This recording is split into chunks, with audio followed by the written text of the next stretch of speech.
I swear you guys, Hollywood could not predict these plot twists. Here she is. It is absolute mayhem out here with these parts. Welcome back to How Many Times Will I Tear This Apart and Break Things Before I Lose My Mind. This car, we drove the car, test drive, great, exciting, really cool stuff.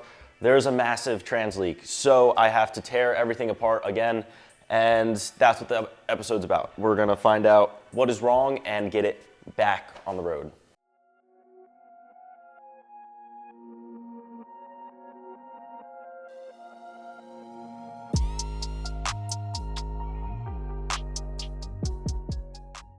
I've made a decision, and this is not a decision I want to make. This is not something I'm happy about, but I'm pulling the motor and I'm going to start over. And those of you who have really been here the whole time know that it feels like everything's been against me this whole time, and I have run into pretty much every issue possible. If I didn't have all of the broken parts that I got, and if everything worked out right, this would have been on the road a long time ago. And I decided that I want to redo this because I really, to be completely honest, I can't keep doing this. Like, I can't keep tearing this apart over and over and over.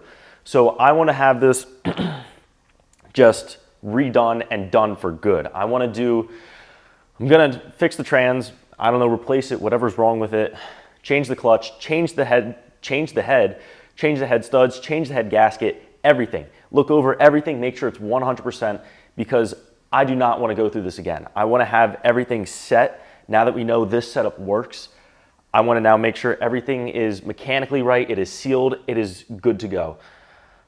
And again, I don't want to do this, but I feel like this is the best decision. And you know, I've taken off every bolt on this car multiple times now. So it's really not going to be that bad. A lot of this, all the panels are already off. It's really not hard to do. I'm so familiar with it. I think I can get this out today. So, okay, let's do it. Let's get this out. And you know what? Before that, I'm going to start tearing down the motor over here. And I'm going to make sure, just really quick, take a glance inside and see how the internals of that look. And then we'll start getting this repaired, carbon cleaning, pressure tested, decking the head, get all of that done and get started.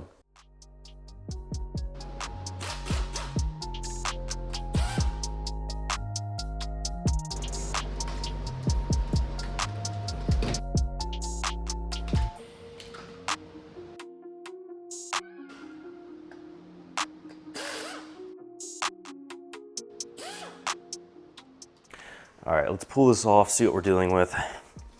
So again, the other head doesn't seem like it's leaking, but I noticed one single drop of oil on the oil pan.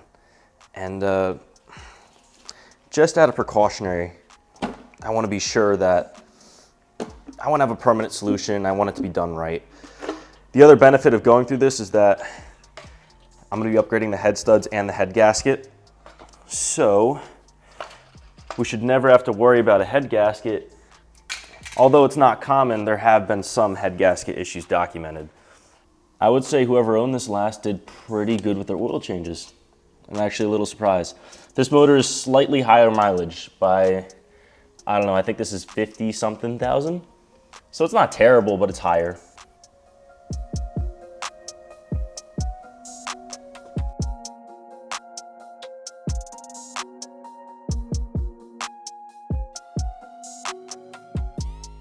These are actually not that bad. So there's oil in here, but this carbon buildup is not as bad as my other motor. I'll put in a picture. That last motor that's in the car now was horrible.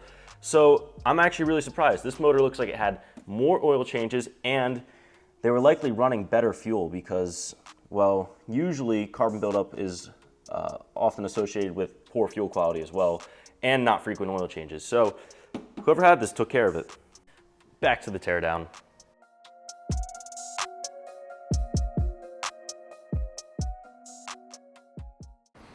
I swear you guys, Hollywood could not predict these plot twists. Unreal.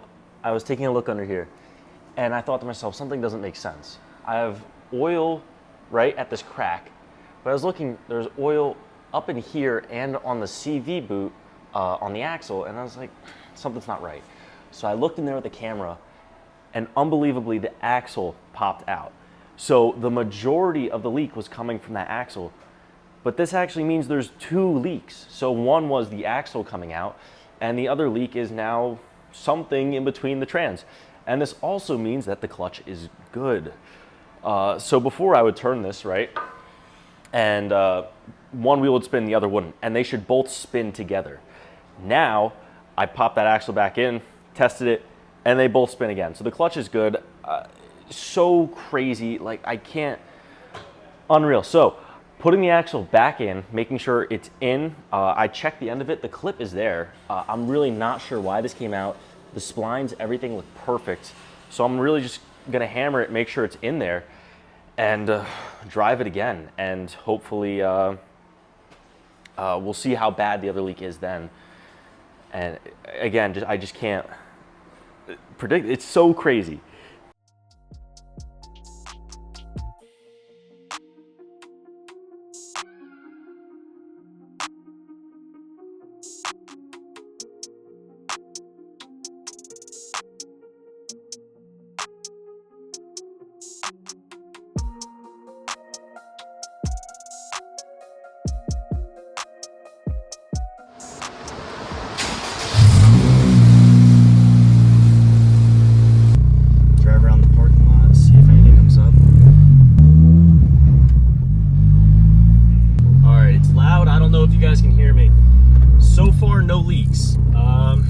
Did a quick lap around the parking lot and it looks good. I changed the evap, is that it? Yeah, evap sensor. I swapped the Accord one for the SI. Wow, it's a big backfire. Driving better, definitely accelerating a little smoother. Driving way smoother now. Seems like it cleared up a lot. No problem getting in the boost. It is loud as shit.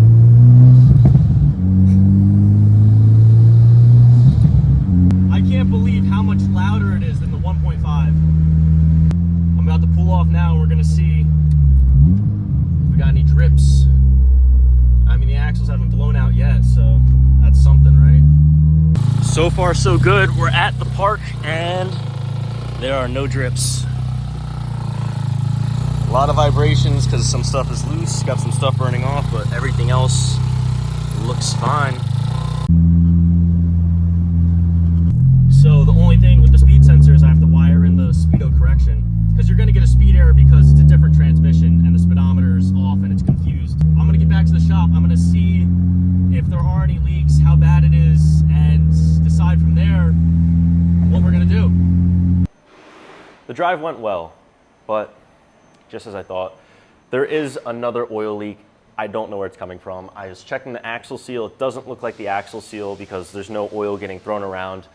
And worse yet, there is definitely an oil leak that I can't exactly tell where it's coming from, but I'm thinking it has to be the head. So, sticking with the plan, motor is coming out, and it's not a big deal. I should know this like the back of my hand. Like I should literally be able to do this blindfolded. So, let's see how fast I can pull this motor out and then start tearing it down.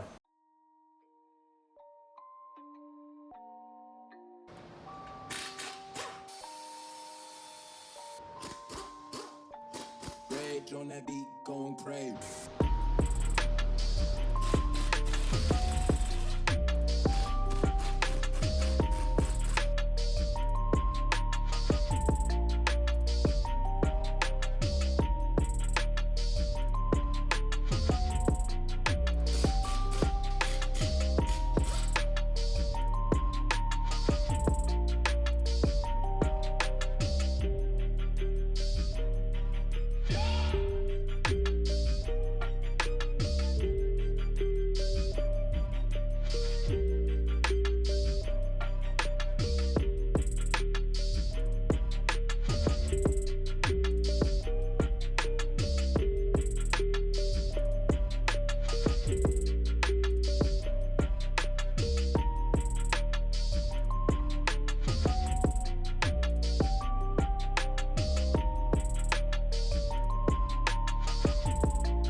here she is, a familiar sight to many of us.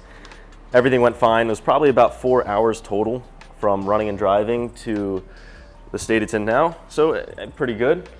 Next thing I'm gonna do, you just got motors everywhere. I don't even know what's going on anymore. Next thing I'm gonna do is take the head off of here. We're gonna get this to the machine shop, get it machined, get everything ready, and start that now.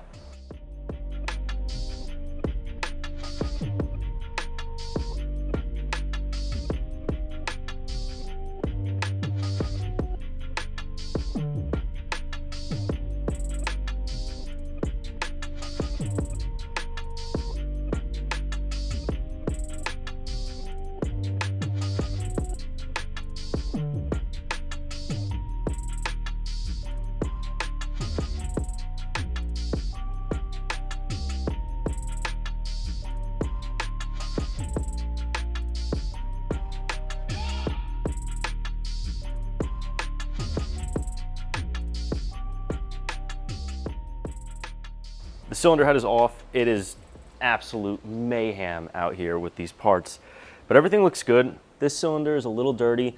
I'm guessing because this was the cylinder that was open, so got a little debris in there, but it should clean up fine. And I gotta say, it is so impressive seeing just the shape of these pistons. These cylinder walls are like ½ an inch thick. Really, really impressive how strong these motors are. So coming back over to here, the head looks pretty good. Everything is pretty much as expected. Again, always keeping everything organized and clean when it comes to these internals. And it looks, oh, these are heavy, pretty much as expected. And see, this is the cylinder that was open, so it's, again, a little crusty. That should clean up, but again, I could always change over the other valves, so not a big deal. So I'm gonna get this over to the machine shop. They're gonna deck it, make it nice and flat. I just spent 4 hours editing and it is midnight, and I just realized I forgot to record an outro, so I'm sorry if I'm tired. I've been super busy, but just wanted to recap really quick. Got quite a bit done. Teardowns are going great.